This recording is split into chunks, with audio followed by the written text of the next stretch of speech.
Well, hello everybody. How are we all doing today? Didn't mean to scare you. I know I'm friendly. Great to see everybody, and for those of you that I can't see at home, thank you for joining us as well.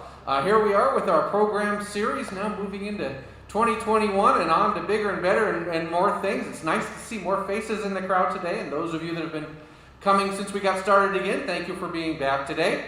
We're here today with our speaker, Michael Kara. Thank you, Michael, for being here. But before we go any further, if I can prevail us all that are present to please rise for the Pledge of Allegiance.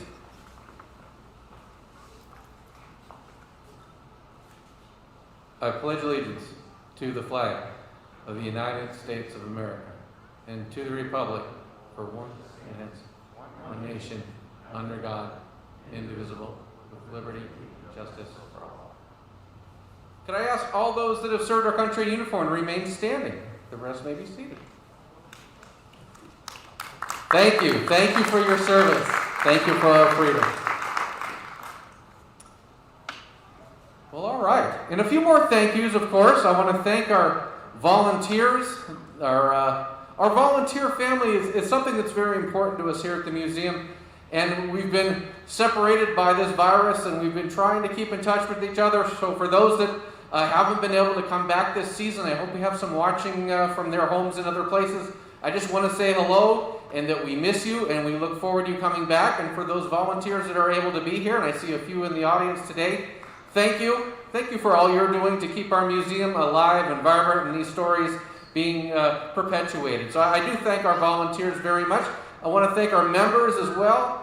These are the folks who make those financial contributions to keep us going and keep our doors open and able to do what it is that this museum does so well, and that is to preserve the history, honor our veterans, and educate our youth. So I do thank our members. For those of you that are out there and are not a member, please do think it over. We'd love to have you as part of our museum family.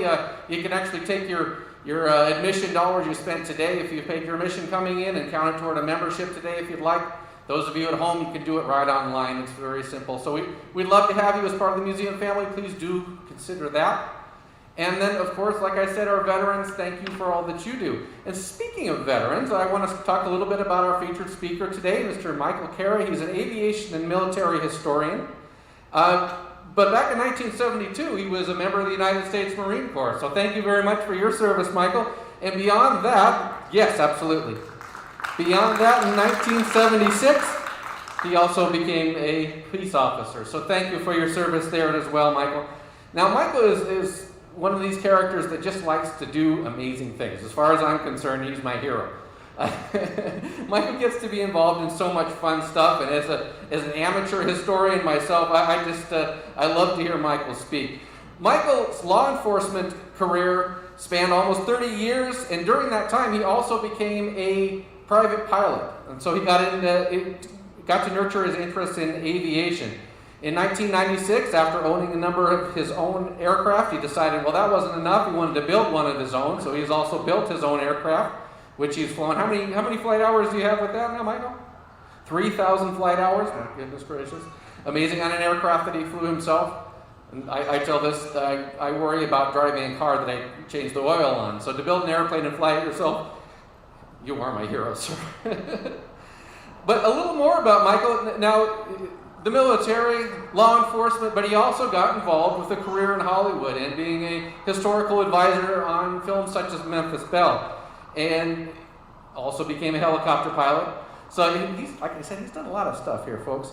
And Michael's studio work and his passion for aviation military history made him a great fit for Memphis Belle. He was a consultant there. He spent a number of years doing historical tours related to that.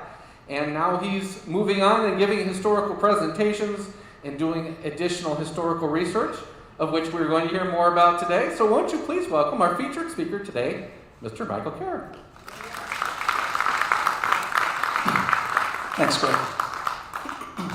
Can you hear me back there? What's really fun about seeing all of you is I really appreciate my friends that I fly with that are all here today. Thanks for coming. Really appreciate it. My wife Mary is here. What's really neat about that is about 2.5 years ago, we decided to buy a house out in South Carolina. And I flew in on Thursday. Mary still does real estate here. So we have a house here over in Sun City and Shadow Hills. And I fly back and forth with my production work. And I flew in on Thursday. And what's really interesting to share with you about all this is living in South Carolina is so different than here. You have no idea. First off, the area where we live, when you pull onto our main street to go to the main drag, 90% of the homes have the American flag out front. Every day. Not just the holidays, every day. And when you get to the main drag, you turn down and head into town. It's a town of 30,000. And as God is my witness, there are signs on the side of the road. Turkey shoot, gun store, billboards, gun show coming to the county fair. It's so different than here. Like you can't believe. And then that's where I got the idea to the turkey shoot, was they actually have turkey shoots back there. So a friend of mine, he needed a couple of magazines, a clip that holds the bullets. He needed a couple of magazines for his gun. Unfortunately, he lives here in California. So last Thursday, just before I came here, Tuesday, I go to the local gun shop. I'd never been there before. And I walk in, and I've got on slacks and a pullover sweater, and I'm dressed nice. And as I go in the door, there's nobody else in there except for the 5 guys behind the counter. They all have guns on their hips. The one guy's working with an AK-47, the other guy's working with an M16, AR-15, and our shotguns and tactical weapons all over the walls. And I'm thinking, oh boy. And the guy who turns out to be the owner goes, "Can I help you?" And I thought, there's no way I'm letting this guy know I'm from California. So in my best talk that I could, I went, "How y'all doing?" And that was it, I was in. So I ordered the magazines for my friend, and they'll be here in a couple of weeks. So that's the difference between back there and here. It's really interesting. I was driving through my neighborhood today, and out of habit to come here, people are walking. And I'm smiling and I'm waving at people. People are turning their head away. Nobody's waving back. It's so different here. In South Carolina, everybody waves at each other. Everybody opens doors for each other. Everybody says hello. It's really different. It's yes ma'am, no ma'am. So coming here after being back there, sometimes it really opens up your eyes how different the world is. And here we are in the same country.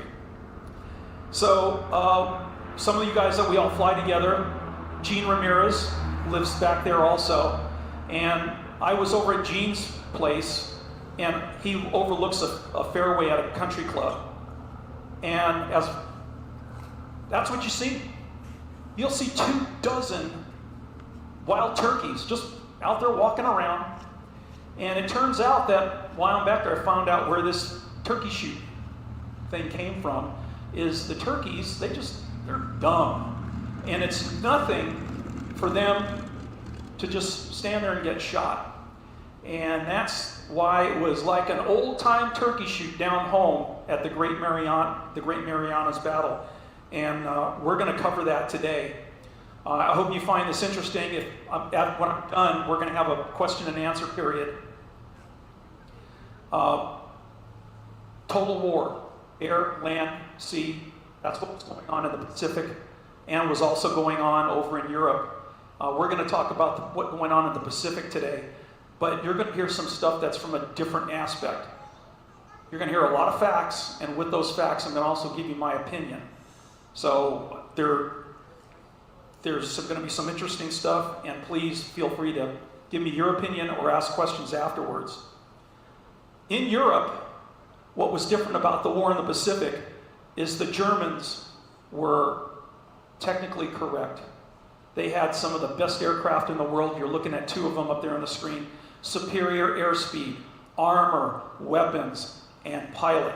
The problem with the Germans and the Japanese during World War II is when you became a fighter pilot, you were in for the war. There were pilots that went the entire war without a break. Our pilots, when they reached a certain amount of missions, they were brought home to train the new pilots. So there was a steady increase of experienced pilots. This did not happen in Japan or Germany. Japan, at the beginning of the war, was flying the A6M0 and the Nakajima Oscar. At the end of the war, they were still flying these airplanes. They did not advance too much technologically, and their pilots were, once they were gone, and then they had pilots that didn't have any experience. These airplanes, by the way, had no armor protection for the pilots. They did not have self-sealing fuel tanks. It didn't take much to shoot them down. They didn't have a good industry compared to the United States, and they didn't have resources. This was their plan, was to capture the Pacific. Hope that the American fleet would come out towards the Marianas and that they would have a battleship to battleship fight and that they would win and they would sue for peace with the Americans. That was their plan before Pearl Harbor, not after, before. And they wanted to cut off Australia. You can see the line there. And that was their plan. Before Pearl Harbor, up there in Manchuria and China, before Pearl Harbor, they had 5 million soldiers, Japanese soldiers committed in battle. And that's why they needed the resources to grow their empire. Okay, let's start with a little history so it'll bring you up to why the Marianas was what it was and why you're going to hear something different today. Pearl Harbor happened to slow the Americans down 6 months so that they could get all that territory. In actuality, it only took them 3 months to capture all that territory. Japan had a big win at Pearl Harbor. They sunk 5 battleships, but the most important thing, they brought in 353 aircraft and only lost 28. It was a huge victory. Out of 407 American planes at Pearl Harbor, when it was over, 347 of them were damaged. If they had come back, there was no defense at Pearl Harbor. As an example, this is the Marine Corps base at Eva. Every single airplane on that base was destroyed. Not damaged, they were all destroyed, all of them. And it was that kind of tactical victory that spurred the Japanese on. If you've seen Tora Tora Tora, or the latest movie Midway, or the one with Ben Affleck where it's Pearl Harbor, this is a famous quote in the movie. "I fear all we have done today is to waken a great sleeping giant and fill him with a terrible resolve." Admiral Yamamoto. He never said that. There's no history behind it. Director Richard Flesher admitted that he made it up because he said that's what he thought Yamamoto would say. And what was really fascinating is the latest movie, Midway, if you've seen it, they do it again, and it's perpetuating a lie. So I thought you'd find that interesting. Okay, so we're up to Pearl Harbor, a fantastic victory, and the next one 5 months later is the Battle of the Coral Sea. Again, the Japanese are still using the same Japanese Zero, and the Americans have the F-4F Wildcat. This is an air museum, so you're going to see a lot of airplane pictures. The F-4F Wildcat was obsolete, couldn't fly as fast as Zero, but guess what? Self-sealing fuel tanks, armor protection for the pilot, and 4 50-caliber machine guns. It could hold its own, and as a matter of fact, it did throughout the war when it was there. It's a rugged little airplane.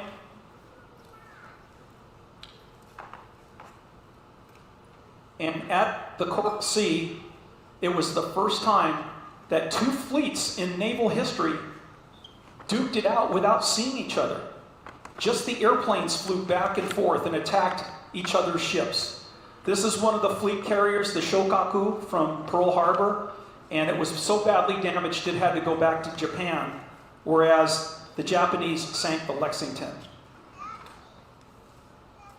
69 planes were lost by America. the Japanese lost 92. It was a tactical victory for Japan, but this is the big one. It was a strategic victory for America. Because of what happened, Japan changed its plans, going all the way to Port Moresby and cutting off Australia, which was their goal. That's it. It's May of 1942. For the rest of the war, the Japanese are going to lose badly. And the next one was the biggie. To America, this was the turning point of World War II, the Battle of Midway. If you haven't seen the latest movie, watch it. The only thing that I can tell you as a historian that drives me crazy, and there's pilots here in the room, is when the dive bombers start their attack on the Japanese aircraft carriers, they have the guy drop his bomb 20 feet off the deck and just miss going into the water and pulls up. Never happened. In actuality, they would drop the bomb from 1,500 feet and fly away. But Hollywood has its dramatics, and they have to change things a little bit. The reason why the aircraft carriers were able to be bombed at Midway was right there. There were 2 squadrons of Douglas Devastator torpedo bombers that were attacking the aircraft carriers, along with a squadron of new TBF Avengers. Now, the torpedo bombers are down on the water, attacking the ships, and all the Japanese Zeros, the fighter planes, came down and proceeded to shoot. All of them down except for one of the Avengers made it back, and a few of the Devastators. Matter of fact, one entire squadron was shot down. The entire squadron. Because all the Japanese Zeros were down below, the Dauntless dive bombers up above started their run, and within a couple of minutes, all of the Japanese aircraft carriers, all 4 of them were hit. 3 of them sank within a few minutes. These were 4 aircraft carriers, fleet carriers from Pearl Harbor. It was over in minutes. The devastation was unbelievable. During my talk today, I'm going to introduce you to some Navy pilots that it's my goal in all my presentations is to share with you great Americans. These names should not be forgotten. These were incredibly brave men. The first one is Lieutenant Norman Dusty Kleiss. He's in the movie Midway. In 2 days, he hit 2 aircraft carriers and a cruiser. All 3 were sunk. Now, he sank them with the help of other people. But he's the only person in naval history to do that much damage from 1 airplane. In the movie, also along with him, is Lieutenant Commander Dick Best. Unbelievable. He takes his plane and 2 others, and his bomb blows up the Japanese flagship aircraft carrier Akagi, all by himself. He sinks the Akagi, and later on that afternoon, he hits the Hairu and hits another aircraft carrier. Both sank. These 2 men are in naval history, the only 2 men to hit multiple aircraft carriers in the same day. At Midway, not only did they lose all 4 fleet carriers, but you can see the numbers there.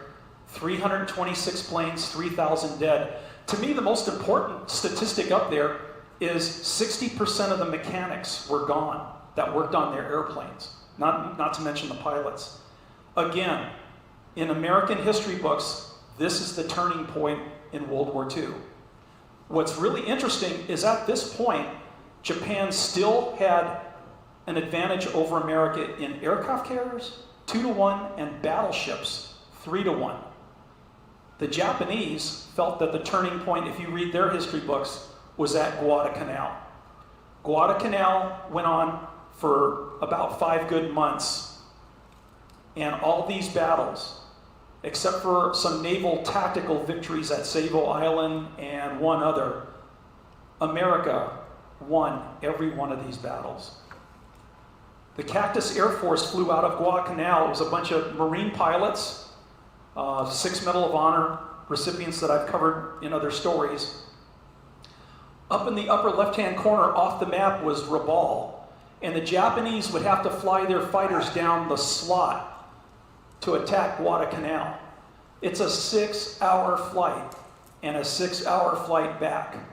And while they're flying down the slot, Australian coast watchers are telling the Americans, here they come, you better be ready. All the Americans had to do was finish their lunch, have a cup of coffee. Yeah, they're gonna be here in a couple of minutes. I think I'll take off. And they'd go up and they'd wait for the Japanese, who probably had to go to the bathroom, were thirsty, were bored out of their minds. There's no in-flight movies. I just can't imagine what it must have been like. So, over Guadalcanal, you got to remember, if an American pilot, his airplane gets shot up, he's going to parachute down onto his own base. That didn't happen for the Japanese. At Guadalcanal, 148 American planes were shot down. We lost 94 pilots. In the same time period, Japan lost 900 airplanes, 2,400 aircrew and pilots. It was a wipeout. And this went on with our obsolete airplanes. Let me repeat those numbers. America, 148 planes, 94 pilots. Japan, 900 airplanes. It was ridiculous. They just were trying so hard to win Guadalcanal, and they couldn't take it back. Now, the bad part is, for the rest of World War II, there's no experienced pilots for Japan to train the new guys. Who's going to train them? They were taught how to take off and land on aircraft carriers and how to fly in formation. I am not kidding you. There was no tactical flying done with them. So after Guadalcanal, you're going into mid-1943. Operation Cartwheel takes effect. Japan, for the next year, is busy rebuilding their carrier strike groups. All new pilots, they're all learning for 1 year. During that period, America was doing this. Every one of those up there is a successful operation by the Navy and the Marine Corps to retake the Pacific. It was a slaughter. Also, what happened during that time period was this beauty came out. Where's King? King is sitting right here. Hey, King. Hey, King. F6F? Yep, he flew those. One of the great fighter pilots in history, right there. Yeah. Along with Harry and Jerry's back there, Chuck. Air Force, Marines, Navy pilots. Anyway, you were looking at what became the game changer in the Pacific, and I'm going to tell you all about it here over the next few minutes. Here's where we beat and won World War II. In 2 years, the United States of America, Grumman Aircraft, built over 12,000 of these airplanes. Japan couldn't even come close to that. Operation Hailstone comes out with the F6F Hellcat. That is Truk Lagoon. Imagine San Diego Naval Harbor. Truk Lagoon was called the Gibraltar of the Pacific. And that's where the staging area for the entire Japanese Navy was. We hit it for 2 days. I'll give you the Task Force 58. There it is. 5 fleet aircraft carriers, 4 light carriers, 7 battleships, 10 cruisers, 28 destroyers, and 560 aircraft attacked that Truk Lagoon. Some neat pictures. What was there was destroyed, literally, within 2 days. Truk Lagoon, in 2 days, get this. I know this is all numbers, but it's important. 2 light cruisers, 4 destroyers, 3 auxiliary cruisers, 6 ships, auxiliary ships, 2 submarines, 3 smaller warships, 32 merchant ships, 250 more airplanes. And this is why the Great Marianas Turkey Shoot becomes so important. 4,500 crewmen and pilots lost. It's a disaster from this point on. There's the numbers for you. It's staggering what America was already doing. Oh, did I tell you about, you're looking at those numbers, what happened to America? 25 aircraft and 40 men. Look at these numbers again. It's staggering how unbelievable our American Navy and Marine Corps was in the Pacific.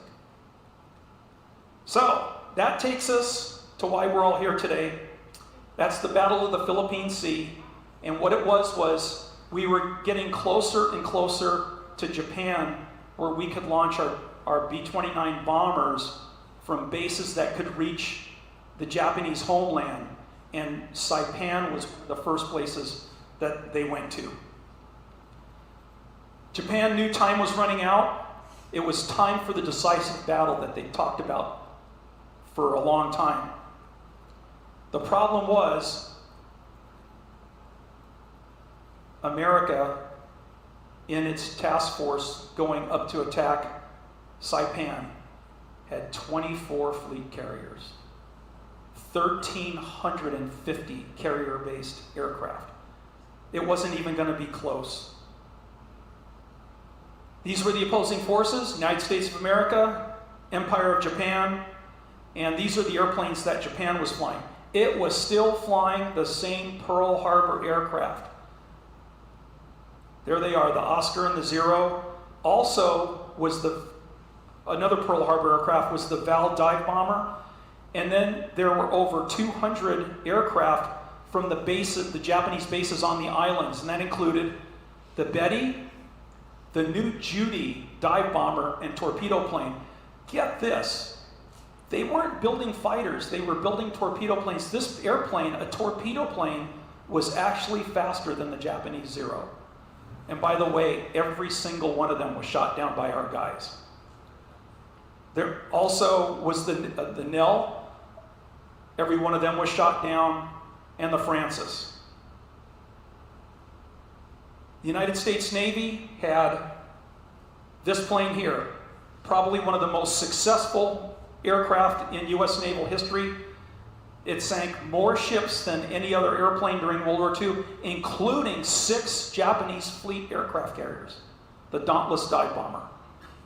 And Greg, I don't know if you can hear me, but thanks for today making sure that that was here so we could show it off.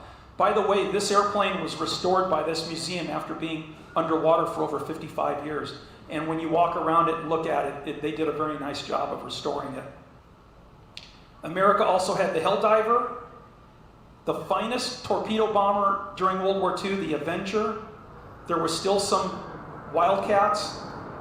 The brand new F-4U Corsair, there were 35 of them that were doing night missions. And then, of course, the Hellcat. And we're going to focus on the Hellcat because that was the most. So they're invading Saipan, and Task Force 58, the 5th Fleet, pulls up. It is the largest fleet in world history. 565 combat warships, including all the aircraft carriers that we talked about.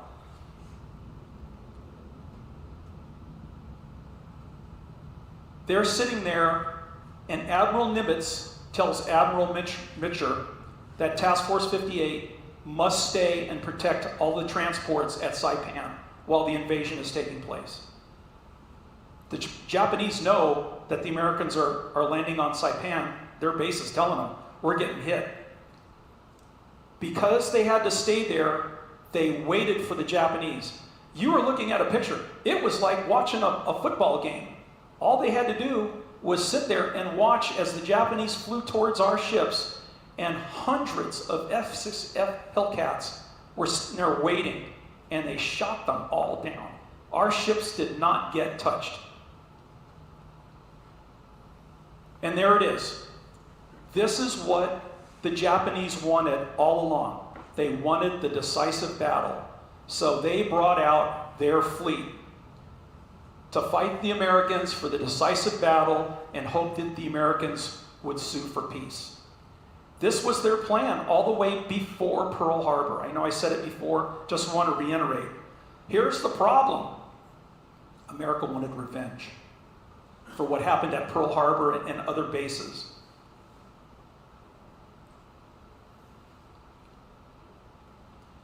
problem was Japan did not have the industrial might to deal with the Navy. You're looking at the Fifth Fleet.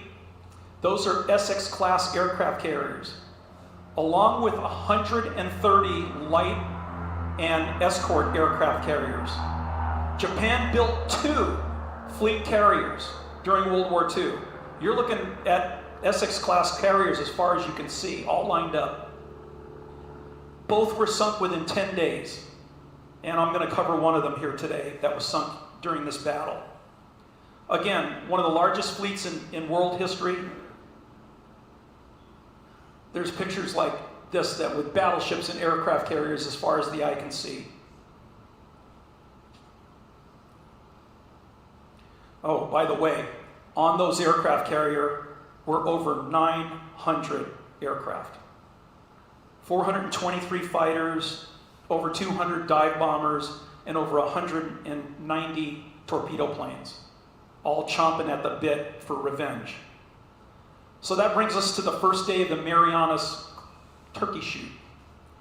And it was called that because Japan launched 5 waves of planes against the American fleet.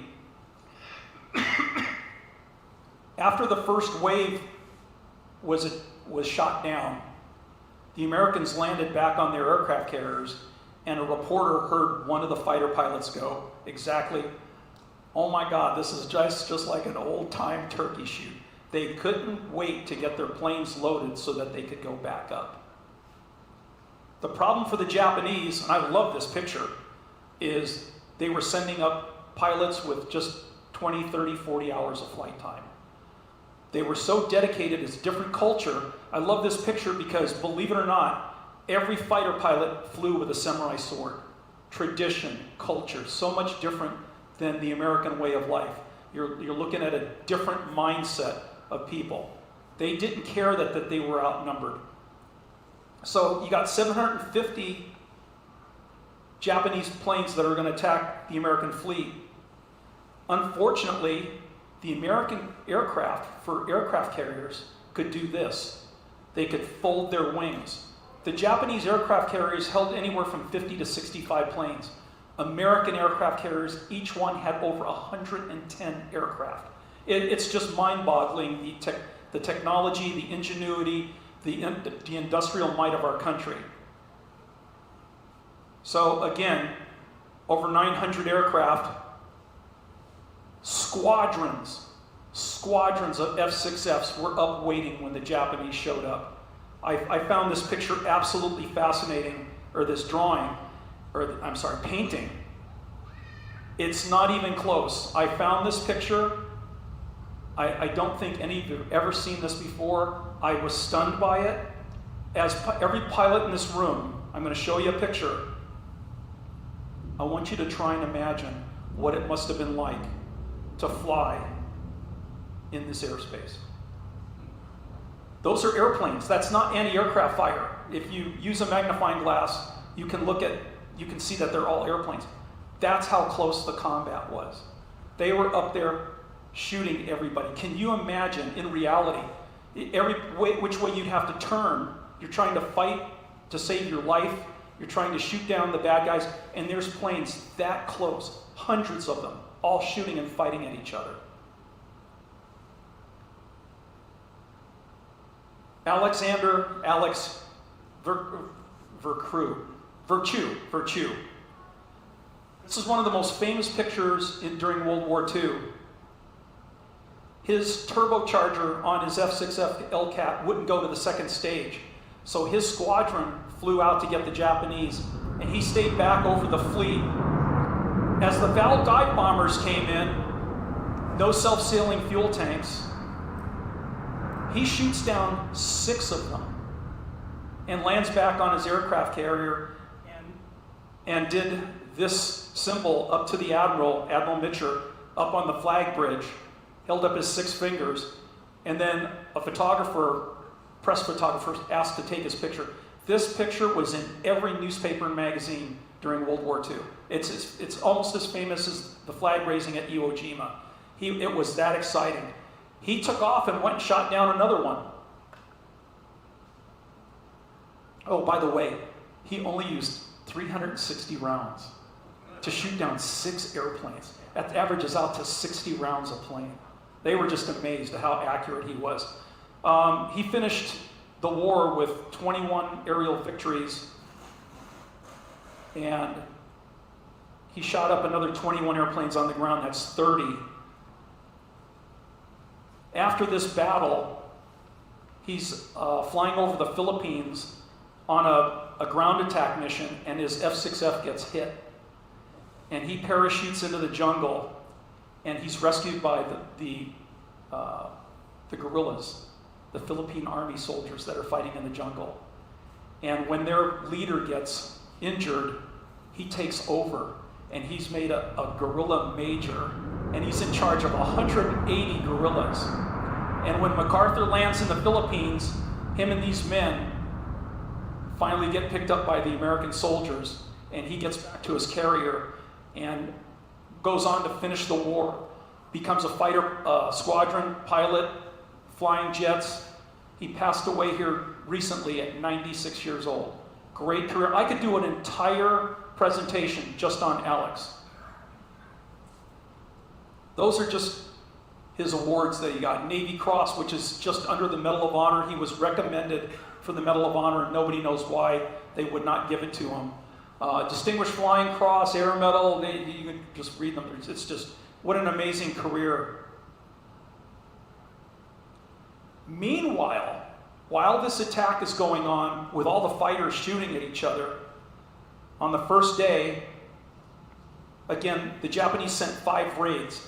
So as planes are coming back, what's left of them, they're landing and getting refueled and rearmed and taking off again. The Imperial Japanese Navy fleet carrier Shokaku. Now, they're a little different than us. The Shokaku in Japanese means soaring crane, named after a bird, where the USS Kavala is named after a king mackerel, kind of a fish. I thought the Japanese were pretty cool at naming their ships. Anyway, Kavala surfaces in the middle of the Japanese fleet. There's 2 Otago-class cruisers coming at him. There's destroyer screen. He pops up, and there's Shokaku sitting there, one of the Pearl Harbor aircraft carriers. He fires 6 fish at it, torpedoes, and 4 of them hit. What was really interesting about Midway was all 4 of the aircraft carriers that sank, they had very poor fire suppression, and the gasoline from the airplanes and from the fuel lines broke.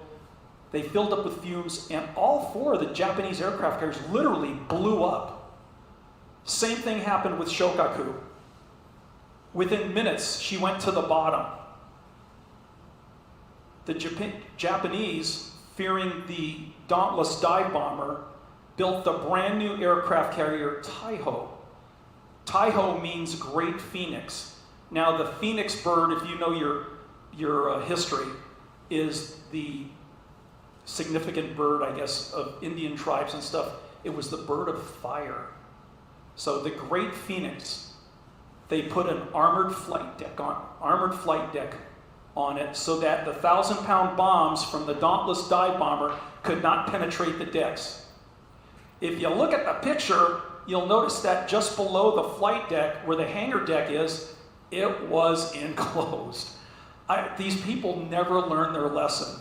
Sure enough, the USS Albacore, named after a tuna, not a Great Phoenix, fires 1 torpedo, 1, and hits Taiho. The captain proceeds to keep the ship going at full speed. She's taking on water, but her water detail is closing up the hatch. Unfortunately, the fuel lines are broken in the ship, and the ship fills up with gasoline fumes. Can you say number 6? The Great Phoenix, the bird of fire.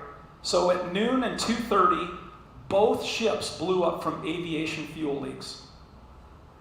2 carriers, over 3,000 men gone. And it's only the first day. So going into the second day, All night, the Americans did maintenance and searching for the Japanese fleet, and they couldn't find them until 3:40 that afternoon. Now, if you'll recall, Nimitz had told Spruance to keep all of the aircraft carriers near Saipan to protect the American fleet.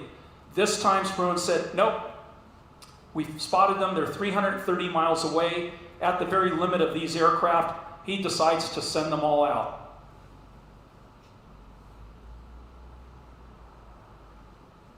There was no waiting. You can see the F-6Fs lined up on the deck, some with their wings still folded back as they're waiting for their turn to take off. And off they went.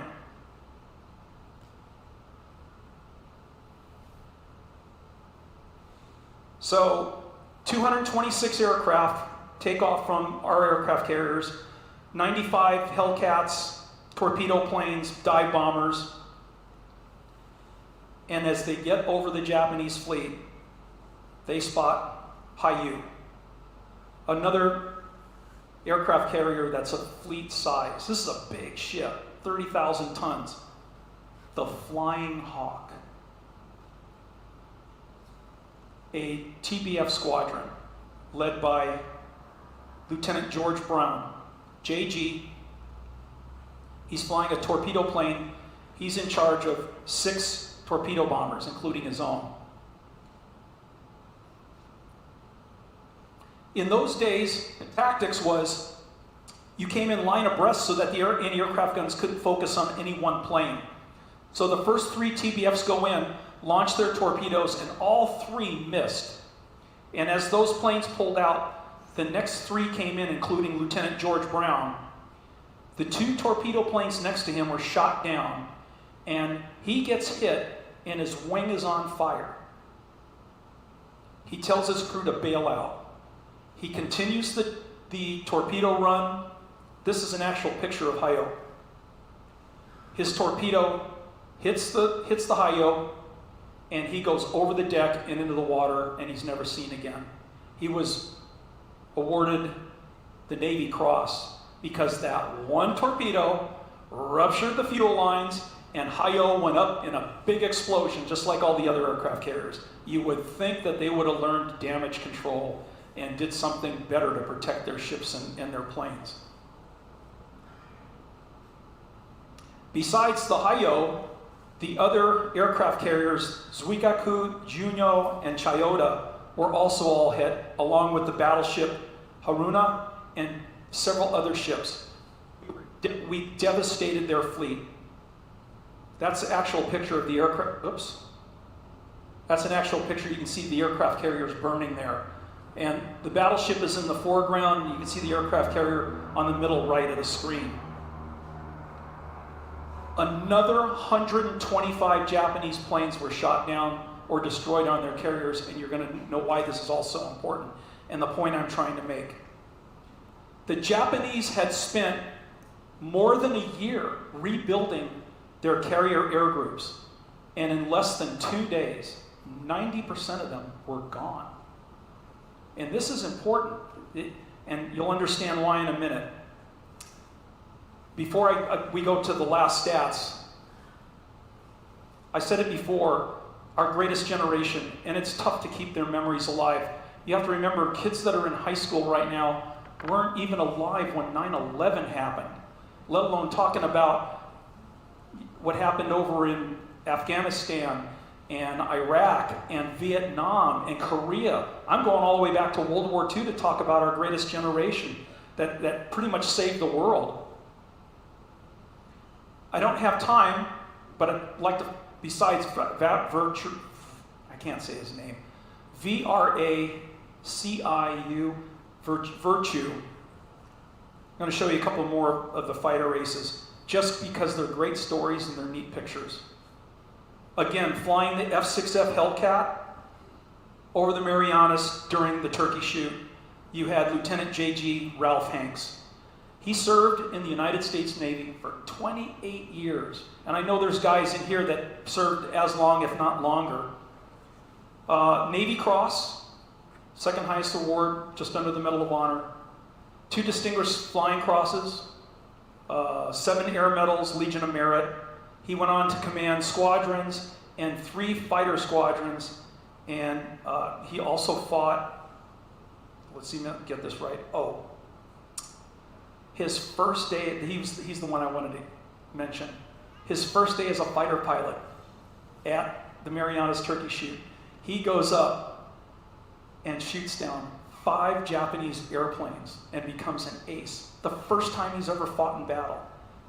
This is the kind of training that we had that was so much superior to the other countries.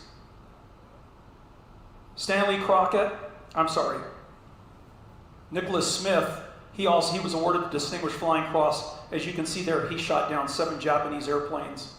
I just thought it was a cool picture. And then Stanley Crockett, during his career, again, won just about every medal that they make. And I want to finish up with this gentleman, Captain David McCampbell. Yes, you're looking at most of the airplanes he shot down. He was the commander of Carrier Air Group 15. So he was the commander of the fighters, the torpedo bombers, and the dive bombers. All were under his command. And from April to November 1944, his group in 6 months saw more combat than the other squadrons or the other air groups did. He was the top leading Navy ace in World War II. He shot down 34 aircraft. And what was really interesting is on the first day of the Turkey Shoot, in 2 sorties, he went up twice, he shot down 7 airplanes. So there was nobody even close to him. Later on in the war, he went up, this is a great story. It was in October of 44. He goes up and tangles with the last of the Japanese. He shoots down, and it's a record never done by any other fighter pilot in history. He shot down 9 planes, landed on the aircraft carrier, which one was it? I don't know, I think it was Essex. Anyway, he lands, his plane hooks the arresting wire, it comes to a stop, and the engine quits. He was out of gas. Of the 2,400 bullets that were in his machine guns, of the 9 planes he shot down, there were only 2 bullets left in his guns. Okay. He just took it right to the edge. Again, you can't make this up. He was the only Task Force 5th Fleet pilot to be awarded the Medal of Honor.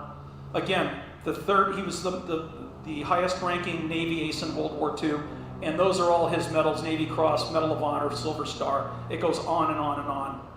A true American hero. During World War II, in the Pacific, the F-6F accounted for in 2 years, accounted for 75% of all the Japanese planes that were shot down.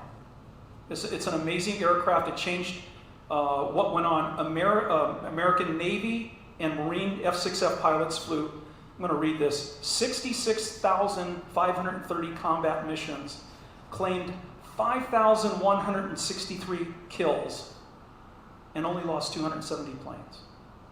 That's a ratio of 19 to 1. For every American shot down, we shot down 19 of the bad guys. Of the 476 Arab-Japanese planes that were shot down, and then you have to include the Army planes, the American Navy shot down 675 planes. Now, when you add that up to all the other battles that I explained to you, where I'm going with this, oh, by the way, this is a great picture. The United States Navy and Marine Corps lost fewer than 24 pilots. Less than 20, I think it was 23. And they shot down over 675 Japanese planes. Where I'm going with this is it is June of 1944. I want you to think about this for a second. After this battle, the Imperial Japanese Navy only had 35 combat aircraft in its inventory. Now, granted, over the next 15 months, they built some more, and there were some at the Japanese homelands that were in training. But for fleet protection, they were down to 35 airplanes. It's the Super Bowl The American team is Tom Brady and all those guys, and they are now going to fight a Pop Warner football team that only has 8 players. That's how bad it was. There is still 15 months of war left to go. And during that 15 months, Iwo Jima, B-29 attacks on Japan, 2 atomic bombs, and the Japanese would not surrender. At this point, the war is over. They got nothing left to fight with, except for the soldiers that were on every island that we took. By the way, on Saipan, which this fleet was protecting during this Marianas Turkey shoot, there were 29,000 Japanese soldiers when the invasion forces landed to take over the island. When it was over, 29,000 Japanese soldiers were dead. They fought till the last man. And this went on Tinian and Guam and Iwo Jima. It's a different culture, different mindset. The war was over and they would not quit. Think about from this moment on to the end of World War II, how many millions more people didn't have to die that did. It's sad, it really is. This picture to me sums up the Imperial Japanese Navy. They went down in flames. There was nothing left. And like I said, 15 more months. Think of all those people. It's really a shame on both sides. All the civilians that died in the Tokyo fire bombings, and you could go on. And what the thing that gets me is the human condition. We even see it today. The decisions that made by people in power, the human ego that they don't want to give up. They think they're right, no matter what you're thinking about.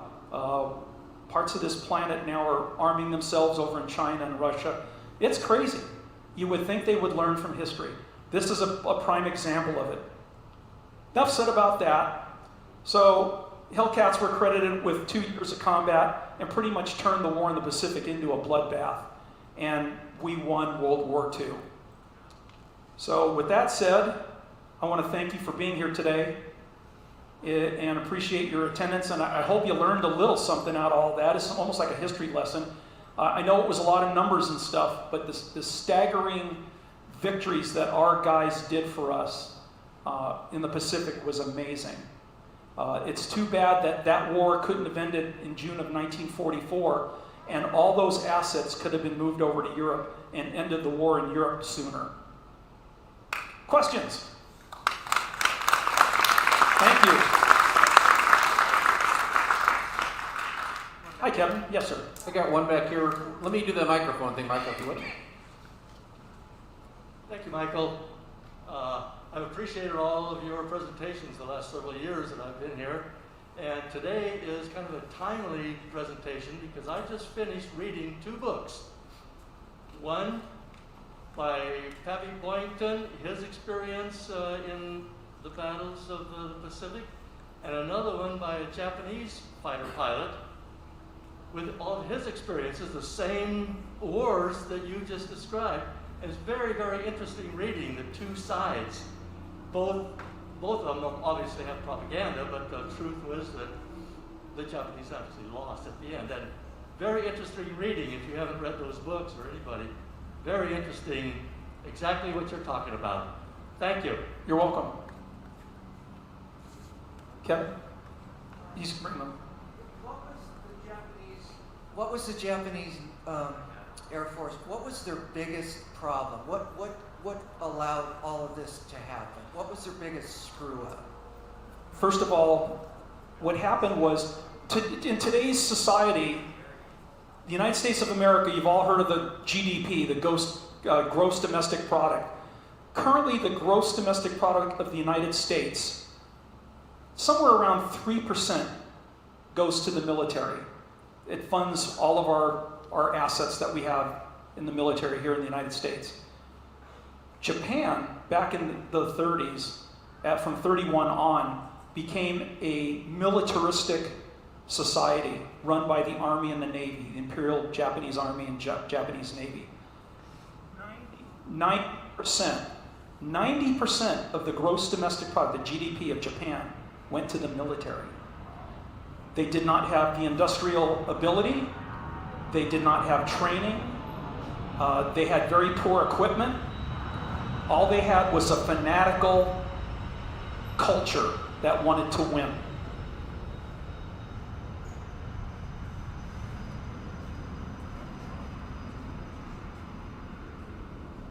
And the one up front when you come back. Hello. Hello, can you hear me? Yes, ma'am. Okay, I'm very curious. Were there any other nations involved in this? I mean, Australia was close. How about Canada and Britain? Did they have? Yeah, not so much Canada. Not so much Canada, but Australia and Great Britain were also heavily involved in the United States. But these island hopping battles, except for New Guinea, the islands close to Australia, yes, but going up through the Marianas and the Gilberts and the Marshall Islands, it was all America. Harry, you had a question?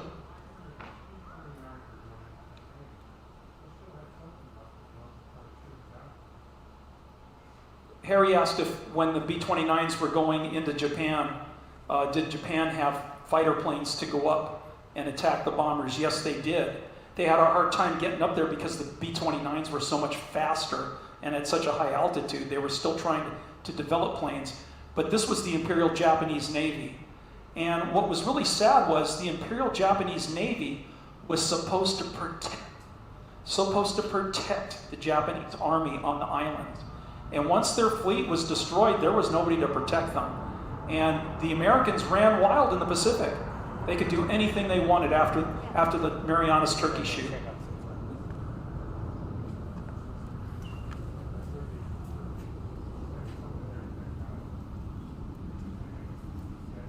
Yeah.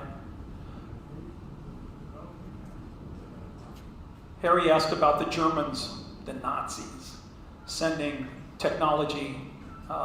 Matter of fact, I could do a presentation on that. The Germans supplied the Japanese with jet engines and technological diagrams on how to do different things, including build the atomic bomb. And they sent heavy water. They sent them heavy water, and a couple of the U-boats didn't make it. Our guys, because we were reading their ciphers, knew where the German submarines were, and they waited for them and sank them. I always thought the proximity Including ones filled with gold and uranium. Yes, Bill. We had developed the proximity fuse, and we're using it in the Navy guns at that point. Greg, can you bring the mic over for Bill?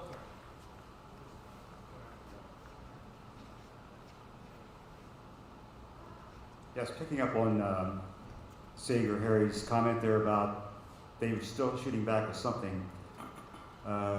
We were working in Japan. I worked with an individual who was a kid at the time, and his job was to go up in the forest with teams of workers to extract pine tar to make fuel for the fighters to go up. So they could only go up for a short period of time, and they timed their scrambles, and they couldn't hang around and fight. So they were actually fueling their aircraft with pine tar. At the end of World War II, Japan had 6,000 airplanes waiting that when the American fleet came to invade, they were all kamikazes that were going to launch to take out American ships. 6,000 airplanes with enough fuel for them to make a one-way run into the American ships. General MacArthur, again, we're talking ego on both sides. He wanted to invade Japan. He was told it would be 2 million American casualties. 2 million. And he wanted to invade because he wanted the glory of being the general that won World War II in Japan. He was not happy that Truman dropped the 2 atomic bombs and ended World War II. In my opinion, what Truman did was he saved 2 million American lives that would have been lost thanks to MacArthur. I'm not a big MacArthur fan, so you can tell. It saved a lot of Japanese. Of the 130 million Japanese, I think, that were on the island at the time, they were all being taught to fight to the death with pitchforks. and knives and swords. They didn't have any weapons left. Again, it's that fanatical culture. It's hard for us to understand because we didn't grow up in that way. When the Japanese lost at Midway, it was the first time the Imperial Japanese Navy had ever lost a naval battle, going all the way back to the 1800s. All they knew how to do was win. The other thing that infuriated the Japanese, I'm getting off subject here a little bit, but I love history. In World War I, the Japanese fought on the side of Great Britain and the United States. When the League of Nations was formed after World War I, Japan was given the Mandate Islands, Marshalls, Gilberts, and Marianas Islands, was given to them as a gift for helping the Americans and the Germans. Now, get this. The Empire of Japan went to the League of Nations and asked for First Nation status. They wanted to be recognized. They had the third largest navy in the world. They wanted to be recognized as a first-rate country along with England and Germany and France and the United States, blah, blah, blah, blah. Guess what? All of the First Nations voted against the little Japanese, including the United States, including Great Britain. They were infuriated. They were insulted. They were embarrassed that the other League of that all the nations of the world would not recognize them as a major power. And it ended up being part of World War II. That's why they invaded Manchuria and China in 1931 and 37. So, right on time. I'm done unless you got something else. I think we're good for today. Thank you so Michael. much. We appreciate it.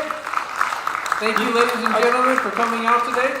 Additionally, folks, if you do have questions, I bet Michael will take a few after we wrap up here. I will. Thank you once again. Thank the museum for having me back. I've been here so many times I had to go out and buy a new tie, so I didn't have the same tie on.